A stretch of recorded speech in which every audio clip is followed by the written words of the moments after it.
에이펙을 통해 다시 한번 주목이 된 천년 고도 경주. 이곳에서 우리는 한 프랑스인의 오만과 무지가 역사의 진실 앞에 무릎 꿇는 순간을 목격하게 될 것입니다. 어쩌면 조금 불편할 수도 있는 이야기가 될 수 있습니다만 우리가 반드시 기억해야 할 역사의 한 페이지를 함께 펼쳐보고자 합니다. 이 이야기는 단순한 문화유산의 우열을 가리는 것을 넘어 각 국가가 자신의 역사와 문화를 어떻게 이해해야 하고 존중해야 하는지에 대한 깊은 질문을 던지고 있습니다. 지금부터 그 자세한 이야기를 시작해 보도록 하죠. 그 전에 1초 만에 누를 수 있는 좋아요와 구독 부탁드립니다. 한 프랑스인이 이렇게 말했습니다. 신라 금관 솔직히 별건 아니던데요. 얇은 금부티를 대충 붙여놓은 것 같던데 루브르 박물관 유물에 비하면 초라하기 그지없죠. 게다가 얼굴문의 수막새는 깨진 것 아닌가요? 멀쩡한 것도 없는 건가? 이 말을 듣고 어떤 생각이 드시나요? 과연 이것이 진실일까요? 아니면 무지에서 비롯된 오만일까요? 오늘 우리는 그의 편견에 찬 발언이 얼마나 터무니없고 역사의 진실을 외면한 것인지 명확히 밝혀낼 것입니다. 그의 발언은 단순한 의견 표명을 넘어 한국의 역사와 문화에 대한 깊은 이해 부족과 함께 서구, 중심적 사고방식이 내포되어 있음을 여실히 드러내고 있습니다. 우리는 이러한 편협한 시각에 맞서 한국 문화유산의 진정한 가치와 위대함을 당당히 이야기하고자 합니다. 초라하다고요? 별거 아니다고요? 지금부터 이 오만한 발언이 얼마나 큰 착각이었는지 그리고 한국의 문화유산이 얼마나 위대한지를 명확하게 보여드리겠습니다. 우선 그가 별거 아니라고 치부했던 신라 금관에 대해 이야기해 봅시다. 전 세계에서 출토된 순금 금관은 고작 8점입니다. 그리고 놀랍게도 이 8점 중 6점이 바로 이곳 대한민국에서 발견됐습니다. 이 사실만으로도 신라 금관의 희소성과 가치는 이미 전 세계적으로 인정받고 있는 것이지요. 전 세계 금관 출토의 75%를 차지하고 있는 나라 바로 대한민국입니다. 이 통계는 신라가 고대 사회에서 얼마나 탁월한 금세공 기술과 부를 축적했는지를 단적으로 보여주는 증거이며 고고학적으로도 매우 중요한 의미를 지닙니다. 이것은 단순히 양의 문제가 아닙니다. 신라 금관은 기원 후 5세기경에 제작된 것으로 추정되는데 이 시기 신라는 이미 세계 최고 수준의 금재련 기술과 세공 기술을 보유하고 있었습니다. 나뭇가지 모양과 사슴뿔 모양의 장식이 관태에 정교하게 덧대어져 있고 여기에 고곡과 달개 등의 장식이 더해져 찬란하고 영롱한 아름다움을 뽐내고 있습니다.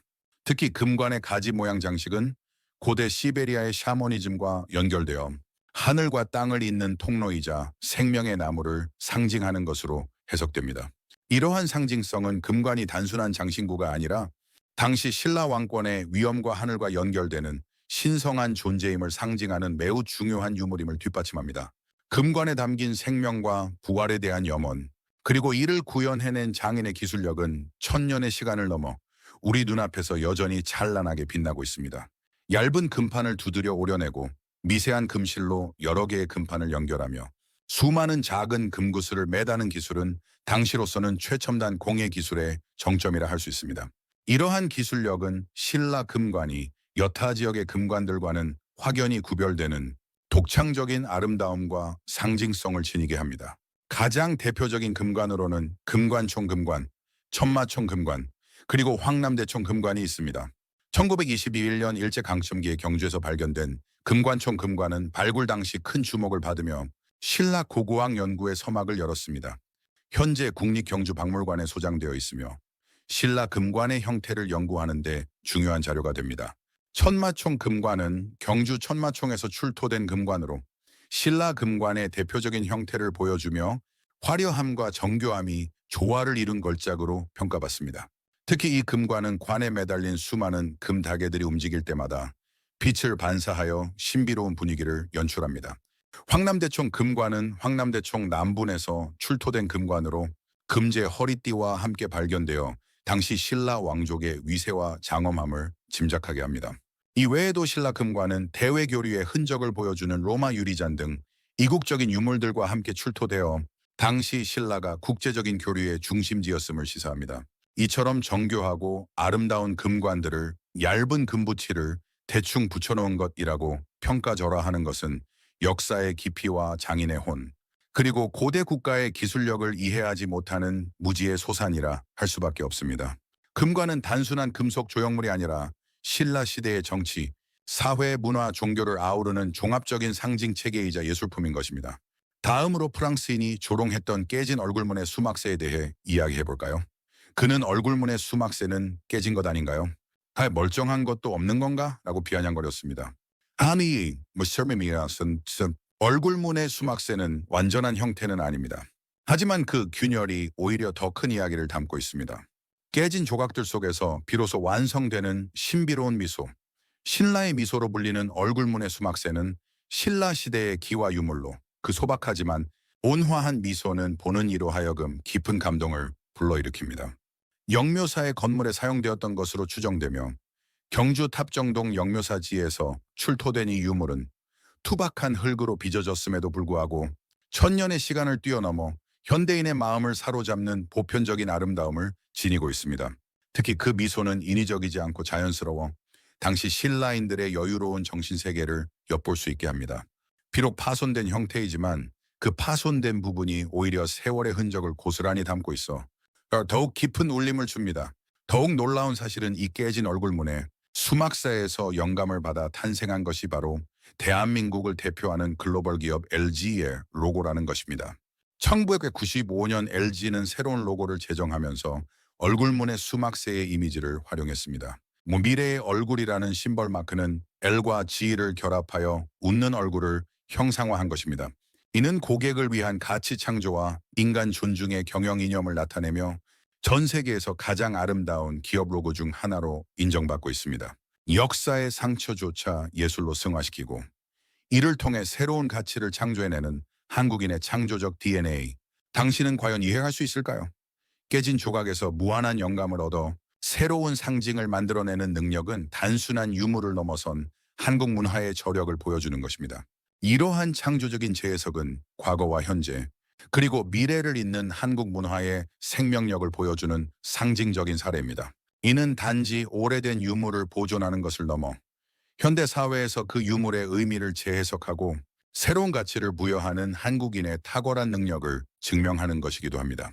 2025년 에이펙 정상회의를 기념하여 LG가 얼굴문에 수막새를 활용한 응원 광고를 제작한 것도 이러한 맥락에서 이해할 수 있습니다.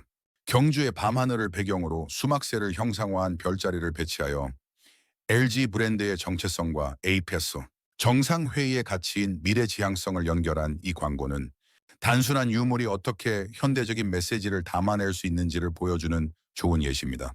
전통적인 미학을 현대적인 감각으로 재해석하여 전 세계인에게 한국의 아름다움을 알리는 동시에 기업의 사회적 책임과 문화적 감수성을 동시에 보여준 사례로 평가할 수 있습니다. 얼굴문의 수막새는 단순한 조형이지만 미소 짓는 얼굴의 특징을 잘 표현했으며 2018년에는 보물로 지정되어 그 가치를 다시 한번 인정받았습니다. 그 미소는 천년의 시공간을 초월하여 오늘날 우리에게도 변치 않는 위로와 평온을 선사하고 있습니다.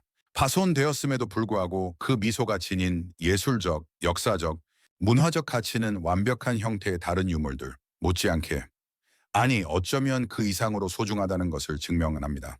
이제 그가 자신의 루브르 박물관과 비교하며 한국의 유물을 초라하게 만들려 했던 오만에 대해 이야기해 봅시다. 루브르 박물관은 약 61만 점의 유물을 소장하고 있는 세계적인 박물관입니다.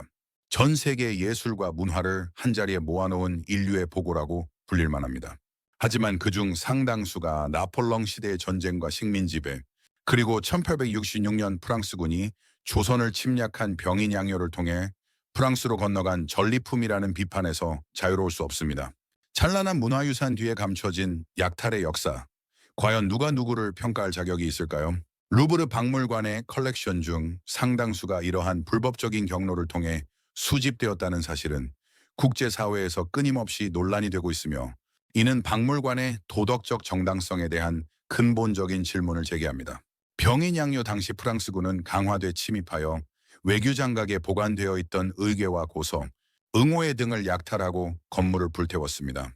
외교장각은 조선 왕실의 중요한 문서와 도서를 보관하던 곳으로, 그곳에 소장된 의궤는 조선 왕실의 주요 행사를 그림과 글로 상세히 기록한 책입니다. 특히 어람용 의궤는 왕에게 올리는 특별 제작본으로 그 가치가 매우 높습니다. 이 의궤들은 1970년대 말 박병선 박사의 헌신적인 노력으로 프랑스 국립도서관에서 발견되었고, 이후 한국 국민들의 강력한 요구와 국제사회의 지지에 힘입어 반환운동이 일어났습니다. 프랑스는 1993년 외교장각 의궤 반환을 약속했지만 소유권은 프랑스에 있는 차에 5년 단위로 갱신되는 무상대여 형식으로 2011년에야 비로소 한국으로 돌아왔습니다. 이는 완전한 반환이 아닌 일종의 임대 형식으로 약탈, 문화재 반환 문제에 대한 국제적인 논쟁을 다시금 불러일으키는 계기가 되었습니다. 이처럼 프랑스가 소유권을 포기하지 않는 방식의 반환은 진정한 의미의 문화재, 반환과는 거리가 멀다는 비판을 피할 수 없습니다. 또한 금속 활자로 인쇄된 세계에서 가장 오래된 책인 직지심체요절 역시 현재 프랑스 국립도서관에 소장되어 있습니다. 직지심체요절은 1377년에 간행된 것으로 구텐베르크의 42행, 성서보다 78년이나 앞서 금속 활자로 인쇄된 인류의 위대한 유산입니다.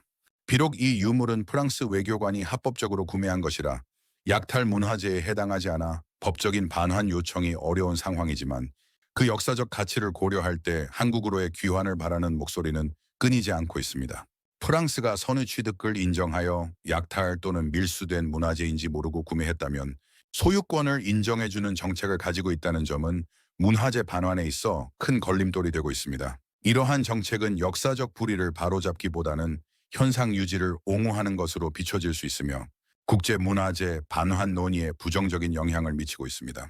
루브르 박물관이 소장하고 있는 수많은 유물들이 과거 제국주의 시대의 약탈과 침략의 결과물이라는 불편한 진실을 외면한 채 타국의 문화유산을 폄하하는 것은 역사를 망각한 오만함에 지나지 않습니다. 프랑스의 식민 지배와 약탈을 통해 쌓아 올린 문화적 부를 자랑하면서 스스로의 역사적 과오를 돌아보지 않는 것은 진정한 문화국가라 할 수 없을 것입니다. 진정한 문화적 강국은 자국의 문화유산뿐만 아니라 타국의 문화유산을 존중하고 과거의 잘못된 역사를 반성하며 상생과 협력의 정신으로 문화교류에 임할 때 비로소 그 진가를 발휘할 수 있습니다. 루브르 박물관의 유물들이 지닌 예술적 가치는 분명 높지만 그 배경에 깔린 약탈의 역사는 결코 간과할 수 없는 문제입니다. 이는 단순히 프랑스만의 문제가 아니라 제국주의 시대의 유산이 현대 사회에 어떤 영향을 미치고 있는지를 보여주는 중요한 사례입니다. 한국은 과거의 아픔을 딛고 세계적인 문화 강국으로 우뚝 섰습니다. 우리는 약탈의 역사가 아닌 창조와 계승의 역사 속에서 찬란한 문화를 꽃피웠습니다. 신라 금관과 얼굴문의 수막새는 단순히 오래된 유물이 아닙니다. 그것은 한국인의 창의성과 기술력, 그리고 역사의 고난 속에서도 빛을 잃지 않는 강인한 정신을 상징합니다. 또한 한국은 전 세계가 주목하는 K-팝, 드라마, K-푸드 등 현대 문화를 통해 전 세계인과 소통하며 새로운 한류를 창조하고 있습니다. 이러한 문화적 역량은 과거의 유산을 현대적으로 재해석하고 새로운 가치를 창출하는 한국인의 저력을 보여주는 증거입니다. 프랑스인의 편견은 역사의 진실 앞에서 그리고 한국 문화의 위대함 앞에서 철저히 무너졌습니다. 우리는 초라하지 않습니다. 오히려 우리의 문화는 그 어떤 박물관의 유물보다 더 빛나고 강한 생명력을 가지고 있습니다. 이 점을 분명히 기억해야 할 것입니다. 우리가 지닌 문화유산은 단순히 박물관에 전시되는 고정된 유물이 아니라 살아 숨쉬며 끊임없이 새로운 의미를 창조하고 발전하는 역동적인 생명체와 같습니다. 한국의 문화는 과거의 영광에만 머무르지 않고 현재를 살아가며 미래를 향해 끊임없이 나아가고 있습니다. 이것이 바로 우리가 루브르 박물관보다 더 위대한 경주를 자랑스럽게 생각하는 이유입니다.